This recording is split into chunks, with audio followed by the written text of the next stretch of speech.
chance de hacerlo de nuevo. No, porque ya la perdí. Bueno, voy a regresar. Bueno, ok. Bueno, yo voy a generar una nueva variable que va a ser una transformación de la variable original. ¿Por qué?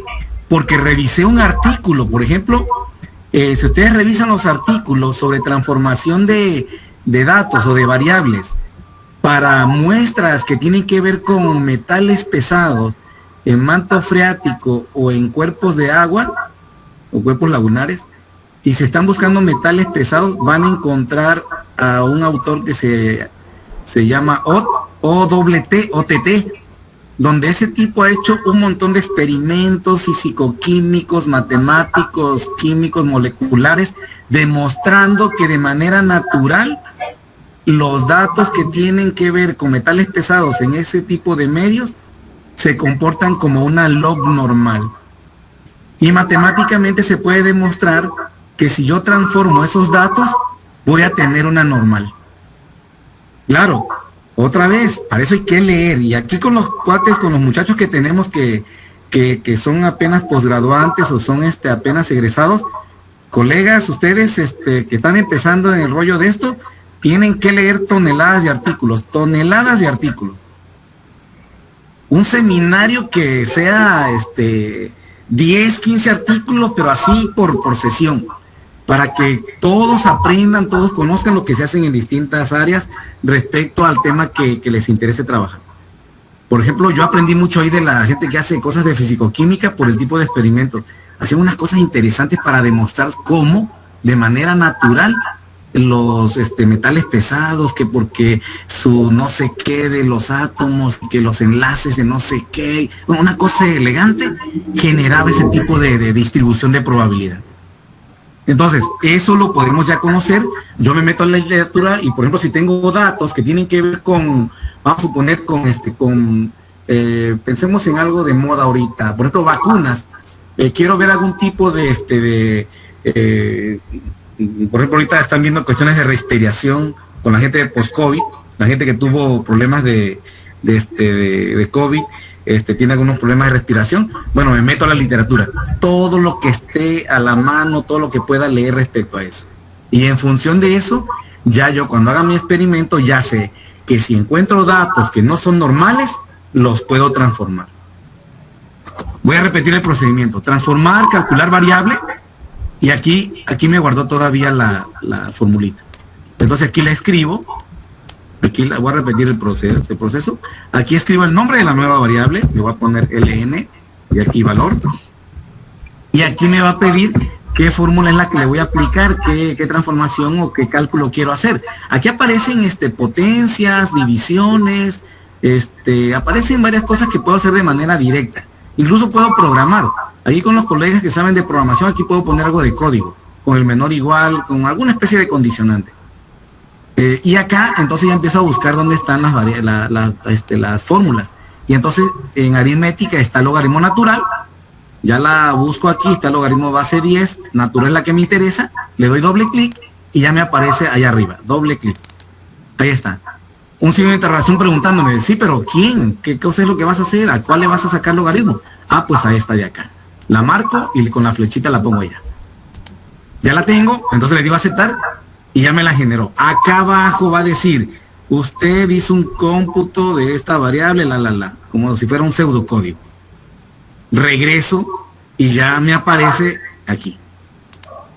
Y ahora sí, hago otra vez de nuevo el análisis, le digo explorar, ahora voy a utilizar la variable que acabo de transformar, le digo estadísticos, todo lo que ya sé, gráficos, y voy a encontrar lo que observamos hace rato.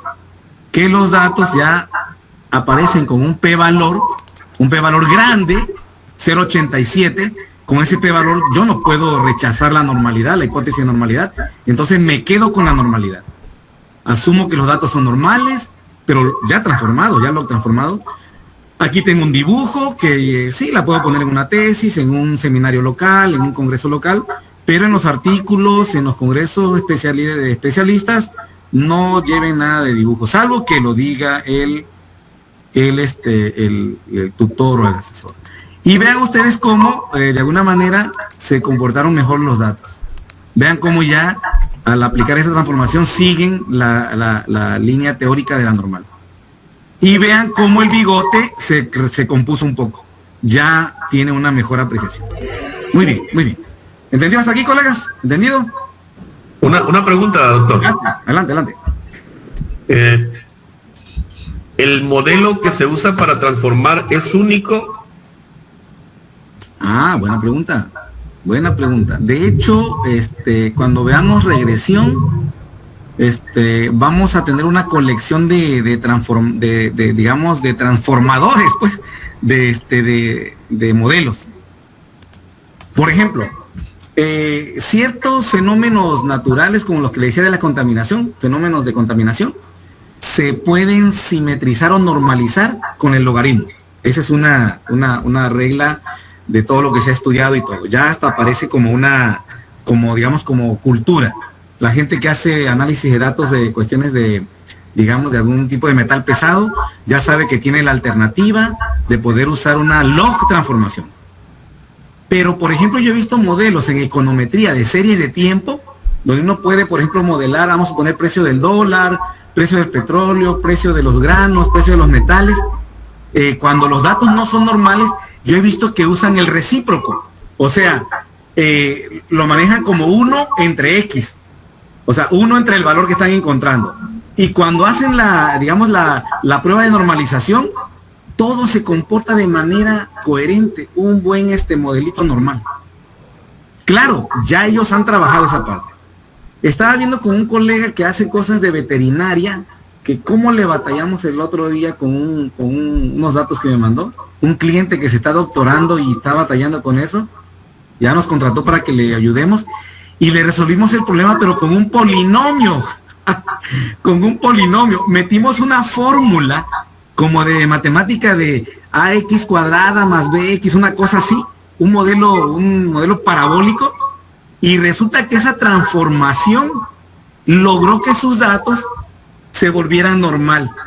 Eran datos de forraje y de ganancia de peso de unos animales y todo eso.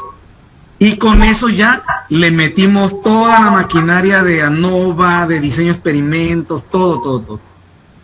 Pero estuvimos buscando, no jaló el recíproco, no jaló el logaritmo, no jaló el raíz cuadrada, y empezamos a navegar en la literatura, empezamos a buscar y encontramos unos artículos de investigación en Australia y Nueva Zelanda, donde usan ese polinomio, un polinomio que hay que ajustar, donde ya los datos se meten a ese polinomio y genera otro tipo de numeritos que ya metiéndolos a una prueba de normalidad se comportan bien, padre, bien normal. Y así le resolvimos cuate el problema. No nos ha pagado, pero ya le resolvimos el problema. Ok, entonces, así colegas, intenten, tienen sus datos, no jaló o hay un problema de simetría, se sesgan a la izquierda, a la derecha, hay un comportamiento sesgado, entonces a navegar en la literatura y empiecen a buscar en los journals, empiecen a buscar incluso hasta las memorias de los congresos, empiecen a buscar en las revistas del área de ustedes en las que estén trabajando, y por ahí pues con las palabras claves ponen, por ejemplo, transformation, data, normalidad, empiecen a buscar y van a encontrar por ahí de pronto algún artículo, de pronto algún hallazgo de algún colega que publicó, donde una formulita, un recíproco, una potencia, exactamente. Probábamos también potencias cúbicas, potencias cuadradas, a ver si jalaba, y tampoco jalaba. Entonces, ahí hay que navegarle, colegas, y ya hay alternativa, pues. Ahora, los estándares son esos. El logaritmo, porque el logaritmo hace un efecto de emparejar otra vez. Y eso de manera, digamos, rápida. En contaminación sobre todo, pero igual, no sé si aquí los colegas que han publicado algunas cosas hayan visto algo digamos, que invoque algún tipo de transformación. Pero las hay. Cuando veamos regresión, estamos haciendo una colección precisamente de transformaciones. De hecho, hay un curso formal que yo doy aquí en la maestría de matemáticas, donde una parte importante es esa, la parte de transformación de los datos, para tratar de arreglar algún tipo de información que venga muy muy errática, muy dispersa. Muy bien. Ya quedó grabado, ya ustedes ya notaron cómo se hace la transformación. Acuérdense que es una calculadorcita que sale de aquí. Y aquí la pueden trabajar. Muy bien, muy bien. En economía también se utiliza mucho combinar los resultados. Por ejemplo, el valor de ahorita, yo lo puedo como multiplicar con el de ayer, y eso me ayuda a generar como otro tipo de dato, como un dato que viene como anidado, se llaman cadenas de Markov. Y eso ayuda mucho porque lo que estoy modelando es el efecto acumulativo. Y ese efecto puede ser normal y puedo hacer toda la modelación. Ya luego regreso a los valores originales. Muy bien, muy bien. ¿Algún otro comentario hasta aquí? Yo tenía unas dudas. Adelante. Bueno, la primera, tengo 3 dudas. Adelante. La primera es si cualquier conjunto de datos que nosotros tengamos se puede transformar a una normal, o sea, si es como que hay algo ya establecido de que todo conjunto de datos pues lo podemos transformar a una normal. Otra pregunta también que me surgió es, pero creo que va acorde a lo que estoy diciendo. Sí. ¿Cómo elegir una transformación si no tengo idea sobre el fenómeno que estoy estudiando, ¿no? Por ejemplo, ahorita estaba trabajando con unos datos de crecimiento de ostiones y no me salieron normales, entonces ya buscando pues en internet, encontré unas transformaciones de Cox-Box, creo. Claro, sí.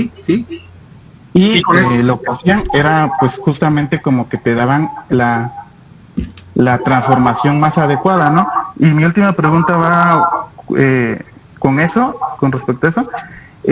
Si digamos que yo ya tengo una transformación y ya veo que es normal con las pruebas de normalidad, ¿con eso ya me basta? O digamos que puedo aprovechar más como que tener dos transformaciones, pero una como que me reduce más el valor, me lo aumenta, ¿no? Ajá. Bueno, sí, cierto. ¿Cómo elegir la mejor transformación? ¿O solo basta con que pasen las pruebas de normalidad, no? Muy buena pregunta, Iván. De hecho, no es un teorema. Ojalá fuera un teorema, ¿no? De que todos los datos se pueden normalizar, ¿no? Ojalá. Pero no, hay que tener cuidado. Miren, la normal tiene como motivación que los fenómenos se centran en una zona, digamos, en masa, y luego hay valores alrededor que caen a nivel como de valores extraordinarios o valores que salen un poco de esa normalidad, de esa centralidad. ¿Eso qué invoca? Eso invoca que el fenómeno que estemos estudiando debe tener ese tipo de, digamos, de características.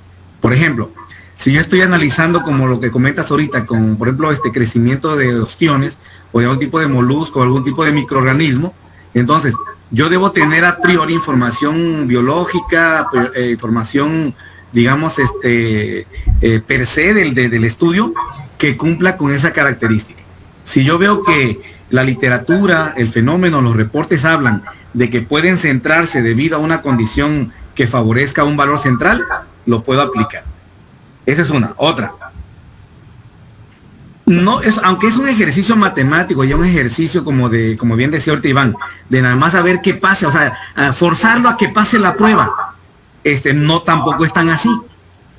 Podemos hacer una transformación sugerida o rebuscada siempre y cuando tengamos un respaldo del propio fenómeno o de la literatura o de trabajos previos que nos den idea de por qué se puede aplicar la transformación. Yo no puedo presentar de pronto así datos, por ejemplo, que tenga que ver con vacunas de COVID y decir, es que no son normales y los estiría que fuera COVID, que fuera, digamos, normal para poder estudiar el COVID.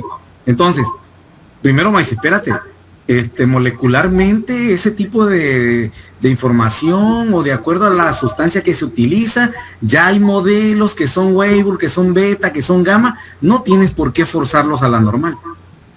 O sea, hay modelos y hay áreas que ya tienen sus propios modelos estadísticos, sus propios modelos probabilísticos, y aunque nosotros querramos forzarlo, aunque querramos hacer pasar la prueba, simplemente su naturaleza no es para eso.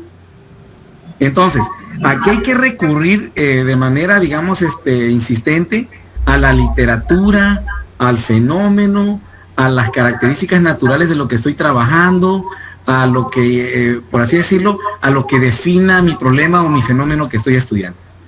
Y aquí hay que apoyarse mucho de la literatura, colegas. Vuelvo a insistir, hay que leer en la literatura, hay que buscar para que tengamos un elemento que nos sostenga esa transformación que vamos a hacer.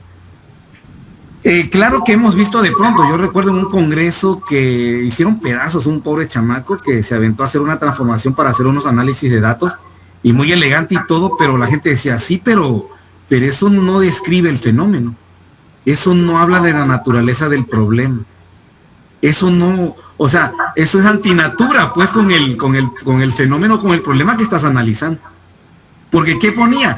Que resultaba que la normal entonces estaba diciendo que hay tiempos de vida negativos. Acuérdense que la normal barre desde el menos infinito hasta el infinito. Entonces, un fenómeno que tiene que ver con tiempos de vida, tiempos de falla, tiempos, digamos, de recaídas en pacientes, y todo es positivo, y todo es, real, numérico en los positivos, no tiene nada que hacer en la parte negativa. Y entonces, ahí uno ve que no es nada más, normalizar por normalizar, y no nada más de forzar las pruebas, sino que hay que tener un fundamento del problema, un fundamento teórico, un fundamento del, digamos, biológico, físico, químico, no sé, que tenga que ver con el problema.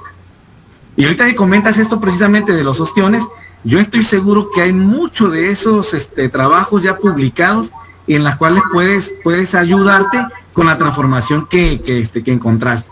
Tú puedes citar, digamos, las revistas, los autores, revisa sus artículos y ves que en efecto hay un fundamento físico-químico, un fundamento fisiológico, un fundamento, podría ser, no sé, moluscológico, pensando en esos animales, no sé, y ya con eso tú nutres tu trabajo, pues. Pero no hay que ir así de golpe, pues, de que nada más, a ver cuál jala, a ver, le apliqué raíz cuadrada, le apliqué un polinomio, le apliqué... No. Hay que enmarcar esa transformación a un fundamento propio de la investigación, del fenómeno, de lo que estemos trabajando. Y me parece muy apropiado lo que dice Iván, porque precisamente cuando uno hace investigación, colegas, no nos damos cuenta que forzar las cosas nos va a llevar a problemas tremendos a la hora de publicar, a la hora de presentar nuestros resultados. Porque siempre habrá alguien que va a analizar y va a preguntar, a ver, ¿por qué transformaste esos datos? Y no puedes decir, es que solamente así daba la normal. No, rápido tú sacas los artículos, tú sacas los trabajos previos, explicas un poquito de la génesis a nivel de pruebas. Hicieron un experimento físico-químico donde las moléculas y los átomos se agrupan de esta manera, por lo tanto, la investigación, uno ya se adorna, pues. Yo así me tocó defender mis datos que analicé en esa investigación con metales pesados.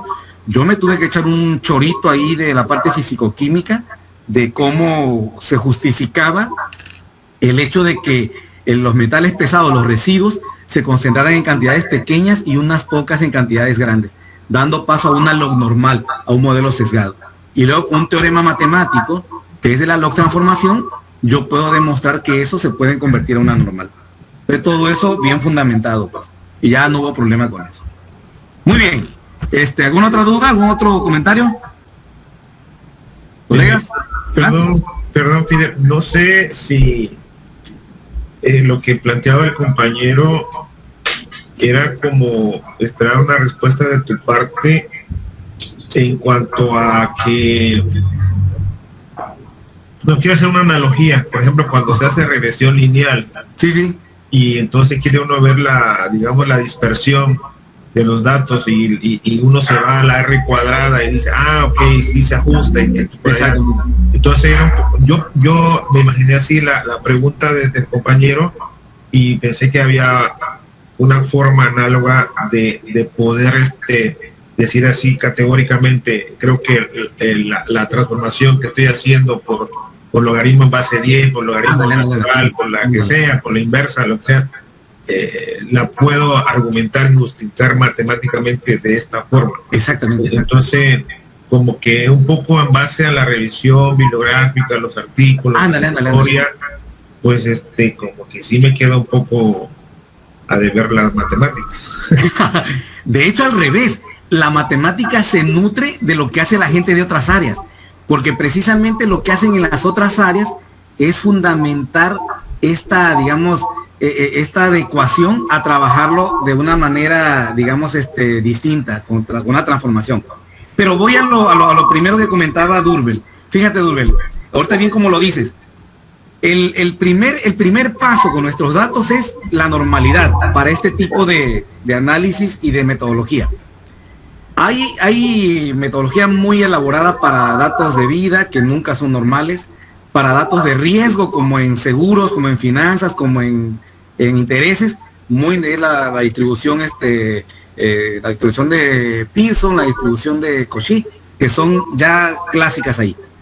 Pero en este caso, como vamos a trabajar con una metodología que tiene que ver con la normalidad, nosotros buscamos las estrategias de tratar de normalizar los datos. Ahora, este es el primer paso, colegas, la normalización.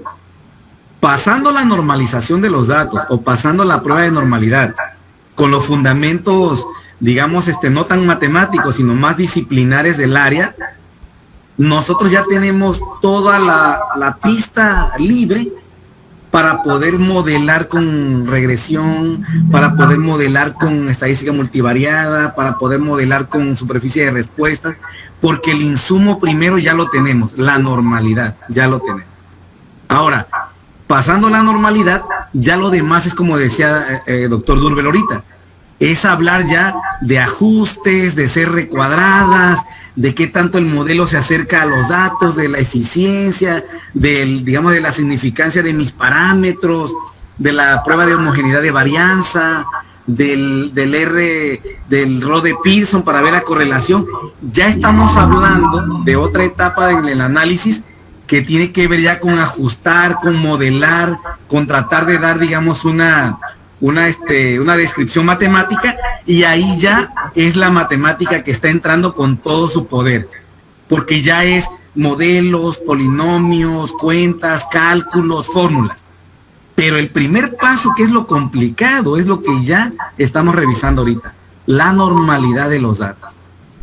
Ese es el paso más complicado, y tristemente es la etapa que de pronto se olvida cuando están haciendo investigación los colegas, y por eso vienen los problemas después. Entonces, vamos a batallar siempre con la normalidad, es la parte más complicada. Vamos a navegar en la literatura, vamos a buscar a los especialistas en las áreas, digamos, que estamos tratando de investigar, qué reportaron, cómo transformaron, por qué lo transformaron, qué hay detrás. Hay un fenómeno físico-químico, hay una propiedad cinética que la degradación la permite, digamos, modelar de esa forma. Hay algún aspecto, digamos, por ejemplo, un aspecto que viene los contaminantes de la presión atmosférica, la temperatura del agua y el sustrato del suelo. Eso crea un fenómeno interesante con los metales pesados. O sea, todo eso tratando de fundamentar esa transformación y esa normalidad que andamos buscando. Y fíjense, colegas, pareciera que es lo menos, pero al contrario, es la parte medular. Pasando la normalidad, nos vamos ya en la autopista, batallando con otras cosas menores, porque ya tenemos lo principal. Muy bien, muy bien. Avanzamos, colegas. No sé si alguien más quiere comentar algo al respecto. Estoy viendo aquí en la lista también a los demás colegas que me siguen de manera discreta. Igual si quieren platicar, Silvia, Sergio, Paola, igual con gusto, pregunten. Es interesante, digamos, este debate, porque bien me pone a reflexionar ahorita Durbel, digamos, cómo no es tanta la matemática, sino el fundamento disciplinar del área en la que estamos trabajando. Eso se me hace interesante y bueno, finalmente se complementa. Ok. Tengo aquí 8:54, tengo tiempo. Tengo otro problemita aquí que estuve buscando, porque quiero mostrarles algo que puede pasar. Déjenme ver cuál era. Uno que tiene que ver con una situación de como de tener tres bases de datos mezcladas. Déjenme ver aquí. Déjenme ver qué problema era, porque lo anoté. Debe ser el 27 o 22. Aquí está, es el 22. Mira, tiene que ver con esto. Los siguientes datos corresponden al número de niños que nacieron en un año en 60 hospitales comunitarios. Estos son unos datos de la Secretaría de Salud. Fíjense, tenemos datos del número de niños que nacen durante un año en 60 hospitales comunitarios. Voy a entrar rápido a esa base de datos para que veamos algunas situaciones asociadas a la calidad de la información. Qué bueno que estamos viendo todos los aspectos. Fíjense, a mí me da gusto que se discuta como lo está haciendo ahorita Wilber y Dulce. Me parece muy apropiado porque todos ganamos con esa experiencia. Precisamente el discutir y el cuestionar el por qué las cosas nos hace avanzar más en conocimiento y sobre todo en compartir lo que ya sabemos. Fíjense, precisamente ahorita vamos a ver un ejemplo con esta base de datos. Son 60 hospitales que reportan el número de niños, DG22. No sé si esto lo sacamos de INSABI o lo sacamos de la Secretaría de Salud del Estado, pero son datos reales. Vamos a buscarlo. DG22, aquí está. Aquí está. Este es el número de niños que nacen. Voy a cambiarle de nombre aquí, voy a poner, bueno, aquí está, nacimientos lo voy a poner aquí. Nacimientos. ¿Cuántos nacimientos tuvimos en esos 60 hospitales? Lo que quiero que vean es un problema con las bases de datos. Desde el 2020 que entré al comando COVID, como parte del grupo de asesores, vi que tenían un relajo las bases de datos en los hospitales y en los distintos sistemas de salud. Es un desorden como lo tienen. Y ahorita vamos a ver algunas cosas. A mí me admira el trabajo, por ejemplo, de aquí de las colegas, pero a nivel de tener bases de datos definidas, plataformas, repositorios, donde uno pueda tener a la mano toda la información del sistema de salud federal, estatal, municipal, es increíble cómo hay una descoordinación y hay una situación ahí de desorden. Ya les ofrecí ahí que les cobro una lana para que yo se los haga, no me han dicho nada, pero espero que pronto nos contraten, porque la idea es hacer bases de datos y así de manera directa poder jalar. Por ejemplo, quiero toda la base de datos de diabéticos con todas sus características a nivel de, digamos, de clínico. Yo muy bien entraría a la base de datos y bajaría toda la base de datos de la gente que tiene diabetes en el estado de Tabasco y poder analizar las variables y decir en dónde están las situaciones, cuáles son las prevalencias, pero no la hay. Pemex tiene una base de datos diabéticos, INSABI tiene otra base de datos diabéticos, Secretaría de Salud Estatal tiene una base de datos, bueno, todo un relajo. Ahora con el COVID se hicieron cosas interesantes porque ya se concentró en una sola plataforma. La tiene el CONACYT. CONACYT hizo ahí algo interesante con la Secretaría de Salud Federal y le dijo, lo primero que vamos a hacer es que los datos los quiero en una sola plataforma. Porque le pedían a CONACYT que hiciera modelación como la que hicimos aquí en Tabasco. Y decía, sí, pero primero quiero tener información. Y ahí hicieron un esfuerzo grande que todo lo de COVID se fue a una sola plataforma. Son millones de datos. Aquí los colegas que trabajan ciencia de datos, Sergio y Freddy, ahí pueden echarse un clavado en esa base de datos que tiene CONACYT. Ahí está todo lo que tenga que ver con el COVID de todos los pacientes. Qué interesantes. Bueno, nacimiento, vamos a ver, rápido, vamos a ver cómo están las cosas con esa base de datos. Niños que nacieron, estadísticos, y quiero que observen lo siguiente, colegas. Quiero que observen cuáles pudieran ser las situaciones que tiene esa base de datos. Ahí está. Miren, ahí está el primer resumen. Son 60 hospitales que reportan el número de nacimientos por año. Perfecto. Tenemos el valor promedio.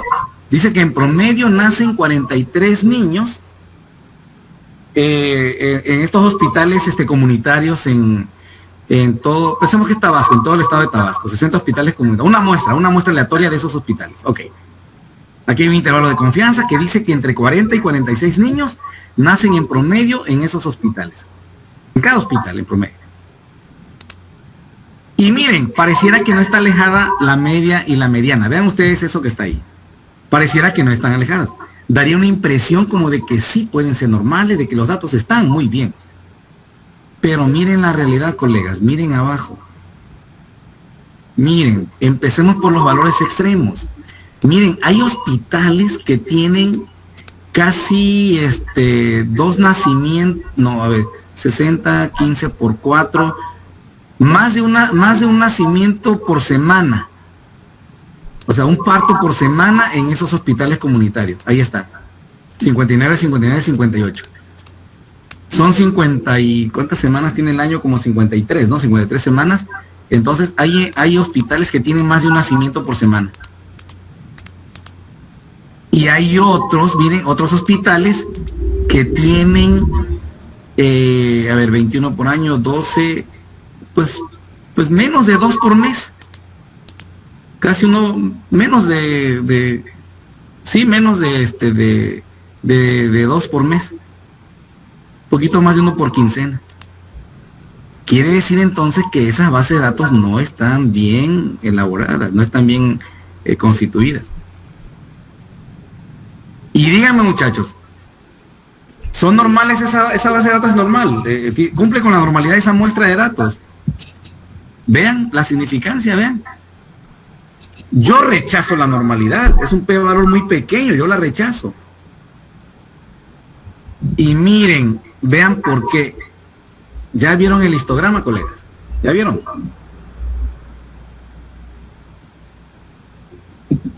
¿Qué se puede observar ahí? 3 bases de datos mezcladas. ¿Ve? En ningún momento parece una curva de Gauss, realmente no nada. Al contrario, pareciera que son tres grupos, tres clasificaciones que se revolvieron.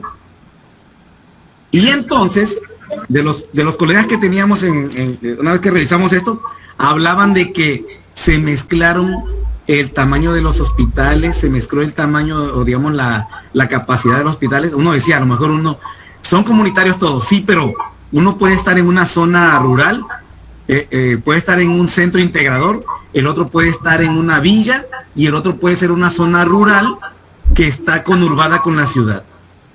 Entonces, esos 3 hospitales, esos 3 tipos son distintos.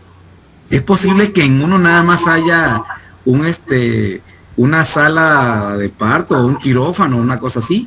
O a lo mejor tenga 2, o los médicos, decía también otro colega, a lo mejor uno nada más tiene un médico y nada más puede atender uno por semana, uno por quincena, uno por mes. O como está cerca de la ciudad, pues nos mandan directo al hospital de la mujer o al hospital del niño o al Juan Graham, no sé. Entonces, lo que se aprecia ahí, colegas, que quiero que vean ustedes es cómo se revuelven las bases de datos, se tienen ahí un desorden en la información y lo que tenemos es una situación complicada respecto al análisis de datos. Si yo no hago la prueba de normalidad, yo no puedo advertir cómo están las bases de datos.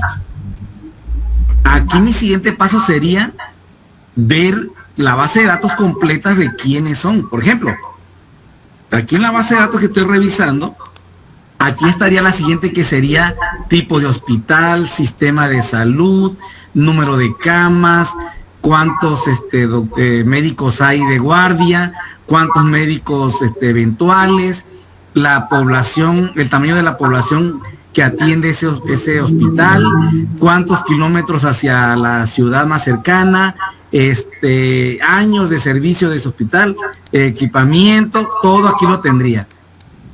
De tal manera que yo pudiera entonces ya perfilar las 3, a lo mejor los más grandes serían un tipo de hospitales, otro sería otro tipo y el otro sería el otro tipo. Y ya entonces los trataría yo de manera individual cada uno. Entonces, colegas, ahí hay que tener mucho cuidado con las bases de datos. No nada más la parte de transformar, sino también la parte de ver el origen de la información. Y sobre todo, ya vamos a ver tenemos una parte que es el multivariado, vamos a ver donde tenemos todas las variables ya respecto a la información. Ya las vamos a ver. Así que ahorita es en chiquito todo. Pero qué bueno que están rebasando las expectativas, porque Fíjese, yo pensé que no íbamos a avanzar tan rápido, pero ustedes van duro, pues, qué bueno. Ok, ¿cuántos minutos me quedan? Me quedan algunos minutitos, ok. ¿Hasta aquí todo bien, colegas? ¿Todo bien? Bueno, porque para ganarnos el viernes vamos a avanzar hacia un tema que sigue. Si alguien tiene alguna objeción, perfecto, Iván. Si alguien tiene alguna objeción, que me diga, repasamos algo. Si no, nos vamos ahorita inmediatamente al siguiente tema. Nada más para introducir al tema de qué viene lo de a partir de mañana. Nada más eso. ¿Todo bien? Bueno, vamos para allá. Vamos con el siguiente tema. Ya en la tarea ustedes van a revisar los demás problemas. En la tarea lo van a revisar. Ahí les voy a dejar un montón de ejercicios para que trabajen. Voy a ir a la otra parte que también aquí la puso el maestro Luis, que tiene que ver ya con el siguiente tema. Ya somos expertos en normalidad y viene lo siguiente. Miren, esta es la motivación. Atentos, colegas, atentos. Este es el siguiente tema. Acuérdense que tenemos que ganarnos el viernes. Muy bien, fíjense bien. Ya sabemos identificar el tipo de muestra, de datos, el tamaño de cada una, qué prueba usamos para probar la normalidad, cómo distinguir si la falta de normalidad o la carencia de normalidad se debe a que están mezcladas las poblaciones, o que hay un valor extremo, o que hay un valor atípico que hay que remover, o hay que excluir, como en medicina. Precisamente, fíjense, en algunos casos más estrictos, colegas, para quitar un valor atípico o un valor extremo, uno de esas bolitas o estrellitas que vimos en casos atípicos, se hace una acta, se hace una reunión, se hace una minuta, cuando son cosas muy delicadas. Por ejemplo, si estamos hablando de algo muy delicado a nivel de salud, en ocasiones hasta tiene que darse parte al comité de bioética, o si es un problema que tiene que ver con un contrato. Por ejemplo, un contrato con un cliente poderoso que está pagando una buena lana, hay que hacer una reunión con un representante de ellos y decirle por qué algunas cosas van a digamos, a moderarse o van a reemplazarse por la situación. O sea, no es nada más de cucharear datos, de quitar algunas observaciones solo porque no cuadra la normalidad. No. Tiene que fundamentarse. En medicina es típico lo que comentaba la doctora Clara, que es dentro de los criterios de exclusión. En los negocios, como lo que hacemos nosotros, es una reunión y ahí firmamos. Y ya dentro de las cláusulas está, digamos, un apartado donde aparece que en las reuniones se determinarán algún tipo de modificación o adecuación para que siga avanzando el proyecto. Se atiende esa cláusula, se escribe, firmamos toda la minuta y adelante, se sigue trabajando. Yo me imagino que también en las áreas como de aquí el doctor Durbel, como también de los otros colegas que están en investigación como Miguel, obviamente debe haber también alguna estrategia con la cual se informe este tipo de cosas. De hecho, creo que me decía el doctor Gilberto Durbel, que creo que con ustedes nada más la bitácora, ¿no? En la bitácora se hacen algunas anotaciones y ya se invoca el manual o se invoca algunos procedimientos. Eso también es muy valioso porque no es nada más a la ligera que hay que quitar datos. No. Tiene que haber un fundamento. Muy bien. Ya eso lo sabemos. Ahora, el siguiente paso ya aprendimos como los bebés, ya aprendimos a sostener la cabeza. Ahora vamos a gatear. Vamos con los primeros pasos. A gatas. Ahora vamos a comparar, colegas, una población, una muestra, con un valor de referencia. Como lo que pasa en la Ciudad de México cuando hacen esto de hoy no circula. Hay ya una referencia, unos IMECAS que marca ya cuando el muestreo que se hace en las distintas estaciones que miden en partículas suspendidas o algún otro tipo de agente en el ambiente, hacen las estadísticas, los cálculos y lo comparan con ese valor de referencia. Entonces, si es más grande o si es igual, se emite una medida que va al hecho de reducir el número de automóviles circulando en la ciudad. Lo mismo pasa cuando alguna situación que tiene que ver con contaminación. Por ejemplo, aquí les invito a que vean la película de Erin Brockovich, donde hay una empresa que está contaminando y están muriendo unos niños. ahí también hay un valor de referencia. Se hizo un muestreo, se tomaron lecturas, muestras, se hizo un análisis estadístico como el que vamos a aprender a hacer y se observó que los valores eran igual o mayor al permitido por la Secretaría de Salud. Pues en este caso por la Agencia Federal de Medicamentos o Fármacos o la Agencia de Protección Ambiental. Bueno, entonces ahora es una muestra, una colección de datos de una sola población, de un solo fenómeno, compararlo con uno en particular. Aquí tenemos un primer ejercicio que es el que está aquí, miren. Este nos va a dar para platicar un poquito. Fíjense, aquí primero, léanle un poquito ahí, tiene que ver con la fabricación de envases de plástico. No, creo que no está compartiendo. Ay, perdón. Sí, es cierto, me desconecté. Gracias, muchas gracias. Ya está. Ahí va. Perfecto. Entonces, vean la base de datos. Tenemos ahí entonces un problema, una situación con envases de plásticos que se fabrican en donde hay una referencia, una medida que debe tener una resistencia mínima de 20 kilogramos. El fabricante tiene que cumplir con ese estándar, con esa norma, para que pueda vender, para que pueda negociar con eso que produce. Envases de plásticos que deben tener una resistencia de 20 kilogramos.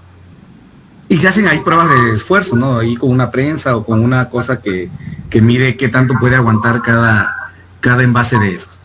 Entonces, aquí, miren, esa colección de datos que se ve ahí, 28.3, todo eso son igual un muestreo que seguramente se hizo lote por lote, caja por caja, máquina por máquina, línea de producción por línea de producción, etcétera, para analizar, digamos, esa característica.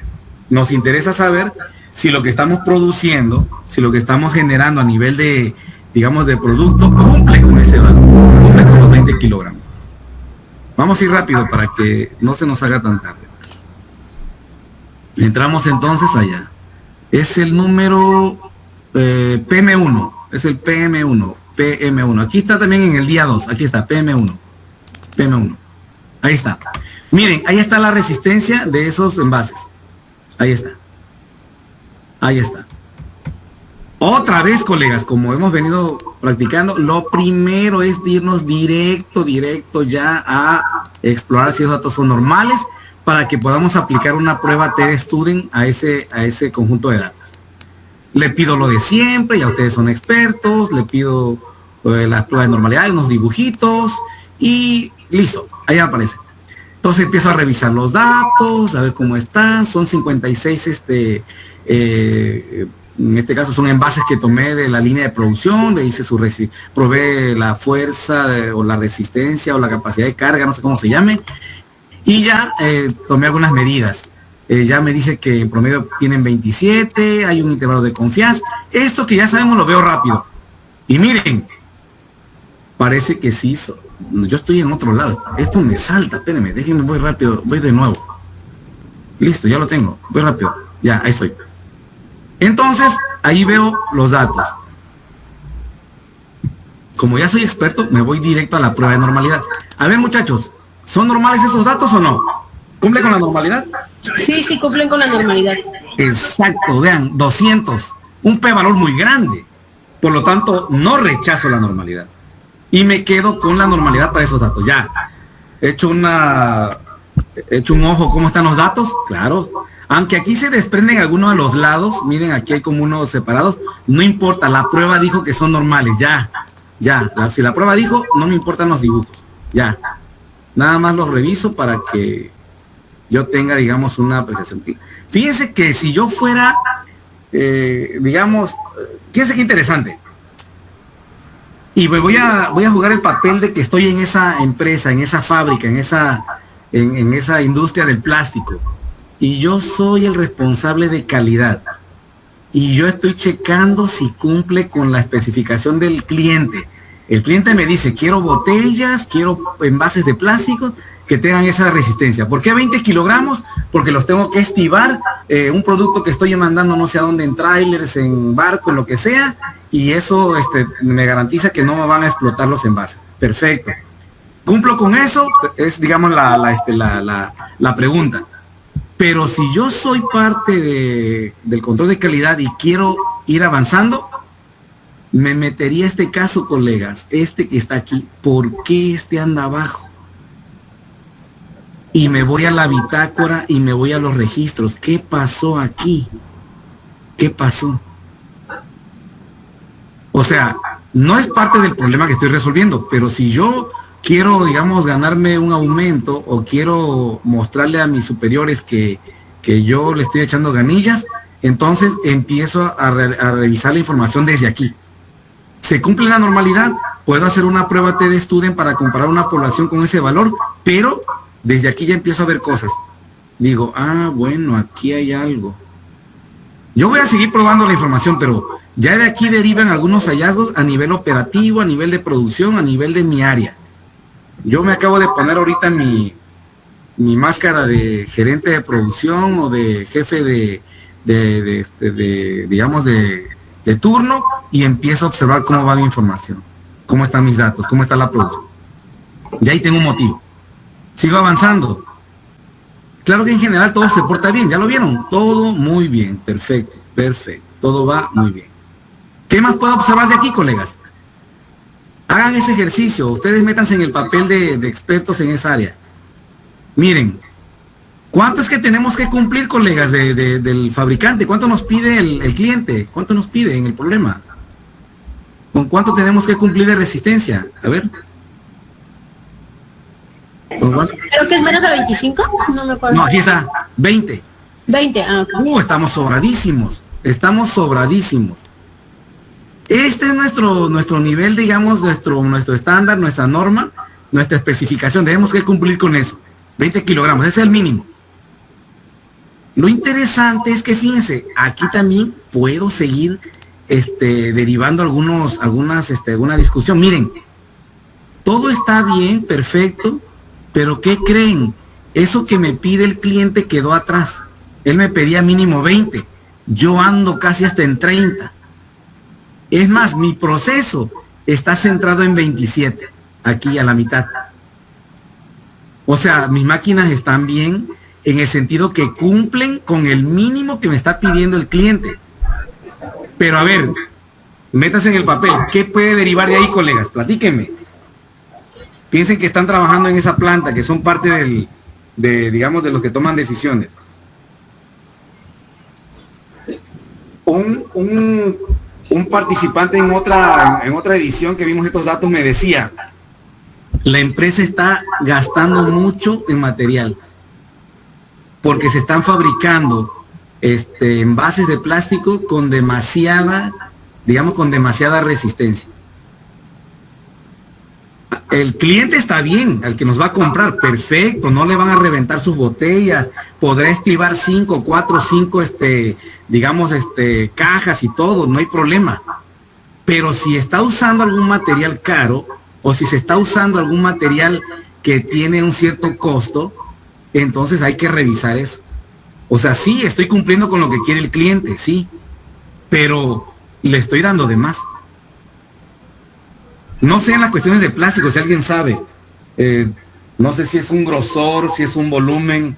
Yo estuve en una planta de vitro en Monterrey, en una estancia que hice en el TEC, y vi que en vitro cuidan mucho la parte de los envases, de los vidrios, pero también optimizando que no le pongan demasiado, porque en una línea de producción enorme, 1 centavo, 2 centavos que se esté gastando de más, es una pérdida grande para la producción, para la empresa, pues.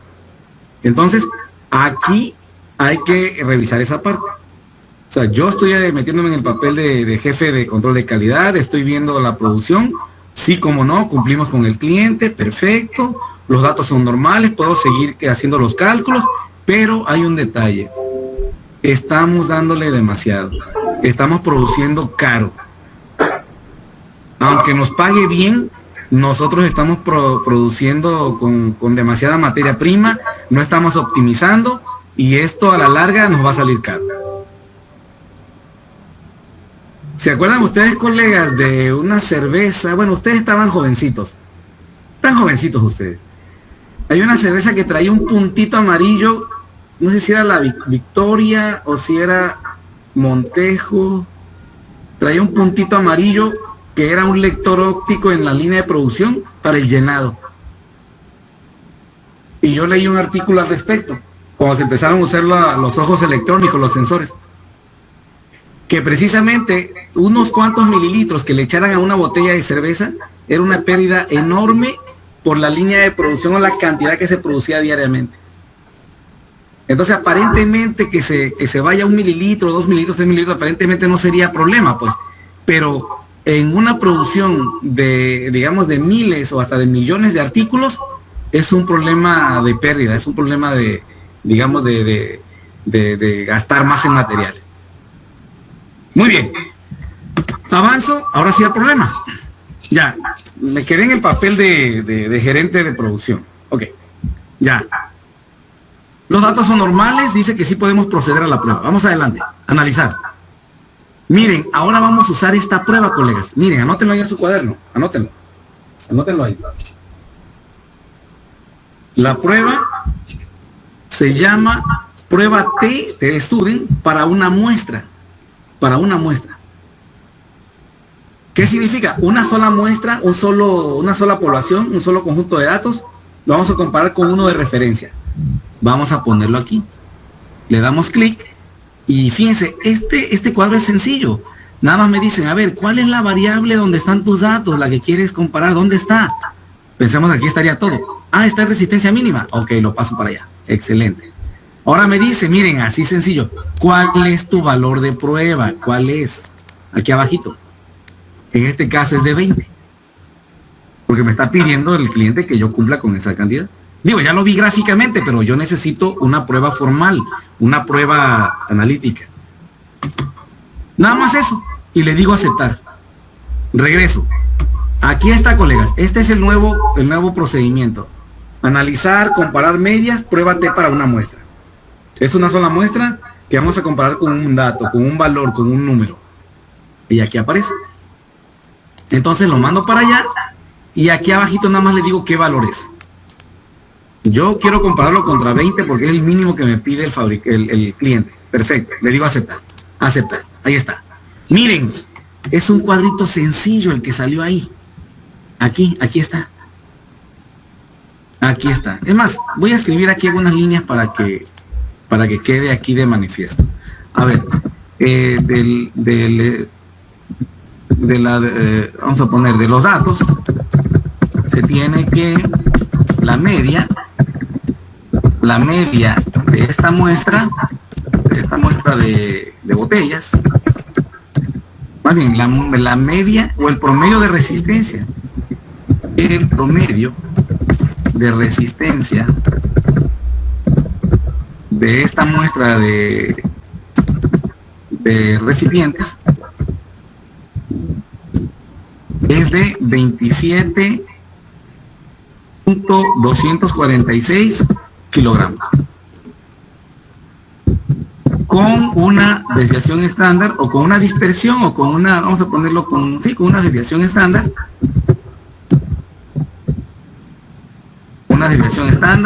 de, allá aparece desviación típica de 1.4304. Perfecto. O sea, quiere decir que más o menos se centra en 27.246 kilogramos y una unidad y media para arriba y 1,5 kilos para abajo, más o menos. Sí, más o menos que por ahí anda la producción. Ok. Ahora, colegas, ahora viene lo interesante. Miren, esta prueba. Voy a poner aquí en esta prueba cuál es la hipótesis. Aquí la hipótesis, colegas, siempre será esta. La media es igual a 20. Matemáticamente se escribe así. Es para que recuerden también sus cursos. Se escribe así. Mu igual a 20 kilogramos. Esa es mi hipótesis. Vamos a poner la resistencia media es de 20. Así sería. La resistencia media es igual a 20. Ok. Bien, esa es mi hipótesis. Siempre la hipótesis va a ser igualdad, siempre igualdad, siempre igualdad. De hecho, eso nos ahorra muchísimo porque en la antigüedad se hacía de una cola, de dos colas, hay que ver atrás en las tablas del libro, todo un rollo que se hacía en la antigüedad. ¿Por qué? Porque no teníamos computadoras, no teníamos software. Ahora ya tenemos computadoras, entonces podemos ahorrarnos esos pasos. Entonces aquí recuerden ustedes que se rechaza la hipótesis, se rechaza H, si el p-valor, lo mismo que venimos viendo, es menor que 0.05. Muy bien. Ahora sí, colegas, ¿qué tenemos de la prueba? ¿Qué tenemos? A ver, ¿cuál es nuestro p-valor ahí? ¿Cuál encontraron? ¿Cuál se ve? P-valor. El p-valor es la significancia. Acuérdense que algunos software aparecen como probabilidad, como p-valor o significancia. Lo pone como significancia. Este es nuestro p-valor. Siempre cuando diga significancia, colegas, significancia. Ahí dice 0, pero es un valor más chiquito que esos 6 decimales. Ahorita lo voy a escribir. No se ve porque nada más nos da 6 decimales, pero lo voy a poner así. Lo voy a poner, a ver, utilizando, lo puedo redactar así, utilizando una prueba T de student, que tiene un p-valor igual, ahí sé que aparece ahí, aparecían 6 ceros, pongo los 6 ceros y un 1. Este es el valor que ya no puede ver la computadora, nada más lee millonésimas. Ese valor, el cual es menor que 0.05. Entonces, se rechaza, exactamente, se rechaza H, es decir, fíjense, aquí viene lo interesante, es decir, estadísticamente, déjenlo pongo así, es decir, estadísticamente, el promedio de resistencia de estos recipientes, voy a poner así estos plásticos, se rechazó, no, porque la rechacé, no es igual a 20. Pero la pregunta es, bueno, no es igual, pero ¿cómo es entonces? ¿Cómo es entonces? ¿Es mayor? ¿Es menor? ¿Cómo? Esa es la pregunta. ¿Cómo decido eso? Y la respuesta es arriba. Lo que acabo de escribir. Aquí que escribí cuando dije cuál era la media muestral. ¿Cuál era la media? Aquí. ¿Qué encontramos, colegas? Miren, esta es la media. 27. ¿Por qué lo puso así? Ahí está, 27. Entonces aquí respondo. Se me hizo enorme. Bueno. Respuesta. La media es mayor que 20. Ya que el promedio muestral nos dio un valor de 27 punto qué. Se me hizo enorme esto, 27, y ya hasta me pasó otra cosa. Qué bárbaro. Déjenme lo llevo para acá para el final. 27.247. Exacto, aquí lo escribo aquí. Exacto. Déjenme ponerlo aquí, acomodarlo. Exacto, se rechaza, exacto. Entonces es de 27.246. 246 kilogramos. ¿Qué más sigo escribiendo? Aquí, por ejemplo, en una observación. Lo voy a poner en una observación. Eso no es mi reporte, yo soy gerente de producción. Observación. Se cumple ampliamente con el requerimiento del cliente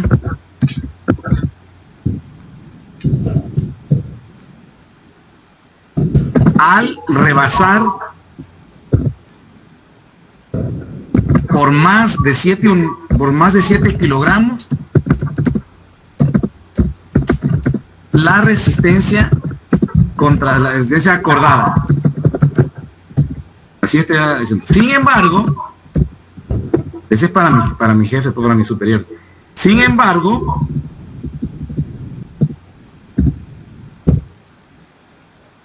deben revisarse los procesos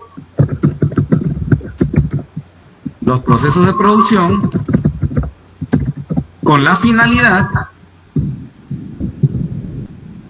de optimizar la materia prima. O sea, estamos regalando pues demasiado los recursos y la materia prima. Perfecto.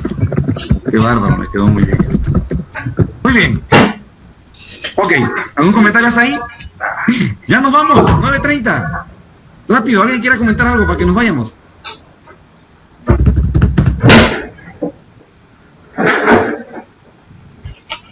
¿Están ahí todavía? Bueno. Sí, doctor, es que lo estamos procesando. Ok. Entonces, fíjense. Repasamos.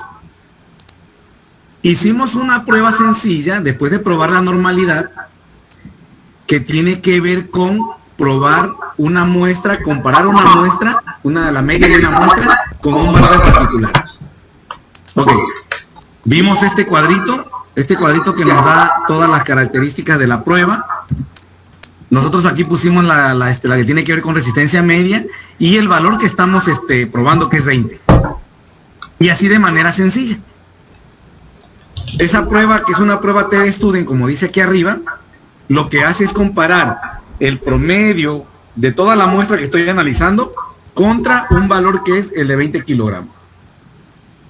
Me genera entonces estos resultados. Primero me genera la media muestral, la desviación estándar, y eso de manera descriptiva, nada más para tener una idea de cómo andan esos datos. Aquí están. Pero la prueba es lo interesante. La prueba que está aquí, fíjense, es la que nos va a dar ya finalmente la decisión. Aquí lo vuelvo a escribir. Acuérdense, mi hipótesis es que la media vale 20. Siempre va a ser igualdad, 20 kilogramos. Y yo lo puedo escribir en términos llanos de esta manera. La resistencia media de los plásticos es igual a 20 kilogramos. Siempre va a ser así. Claro, esa es mi hipótesis. Encuentro entonces, yo encuentro ahora un p-valor. Fíjense, encuentro un p-valor que está aquí, pero pequeñísimo, un p-valor pequeñísimo, casi cero, que me generó precisamente esta prueba, la prueba T, esta de aquí. Aquí aparece, si ustedes lo ponen así cerca, le dan doble clic, aparece que es más chiquito que una millonésima. Por eso le puse aquí 6 ceros y un 1. Y obviamente eso es más chico que 0,5. Entonces, como es más chico, pues rechazo la hipótesis. Es más, aquí lo vuelvo a escribir para que quede en el video. Aquí lo escribo. Se rechaza esta hipótesis, se rechaza H si el p-valor es menor que 0.05. Esa es la regla de rechazo, la regla de decisión. Y nosotros acabamos de observar aquí que el valor es muy pequeño. Entonces se rechaza. Y al rechazar, lo que estoy diciendo es que estadísticamente el promedio de resistencia de esos plásticos no es igual a 20. Claro, no es igual a 20. Pero vienen las preguntas. Y si no es igual a 20, ¿cómo es? ¿Es mayor? ¿Es menor? ¿Cómo? Bueno, ¿cómo contesto eso? Me voy precisamente a la media muestral que registré hace rato. Aquí está, que me marcaba 27,246. Y entonces digo, es mayor. La media es mayor. ¿Por qué? Porque ya rechacé que son iguales. Y ahora solo me resta observar la media que me salió en el muestreo y entonces decidir si es mayor o menor. Y aquí encuentro que precisamente es mayor. ¿Entendido? Bueno, y ya aquí viene una observación mía que tiene que ver con ganarme una comisión ahí con los los clientes, con los dueños de la empresa. Muy bien, no se preocupen, retomamos mañana con otro ejercicio. ¿Todo bien hasta aquí, colegas? ¿Alguien quiera comentar antes de irnos? ¿Un comentario? Stop. Ok. No, bien, perfecto, Iván. Muy bien. Entonces, colegas, ya son 9:35 y ayer fueron 7 minutos, entonces les debo 12 minutos. ¡Chin! No, que sí se los voy a pagar, les debo 12 minutos. A lo mejor un día les doy un receso más larguito. Pero bueno, ya les debo 12 minutos. Ok, colegas, entonces nos vemos mañana, igual a la misma hora. Vamos a seguir trabajando hasta las 9:30 para que tengamos derecho a descansar, no a descansar, sino a trabajar en casa el viernes. Pues sí estamos en casa, bueno, yo estoy en oficina, pero ya para que tengamos libre ese día y trabajemos con más tranquilidad en casa. Ok, muy bien, qué bueno que estuvieron casi todos, qué bueno. Entonces nos vemos mañana. Si alguien tiene también alguna inquietud mañana al inicio, me comentan, si por ahí traen algunos datos, si tienen alguna situación con algo que quieran compartir, adelante. Y mañana espero que igual sigamos así de motivados. Ok, colegas, nos vemos mañana, cuídense mucho, descansen, nos vemos, adiós, bye bye.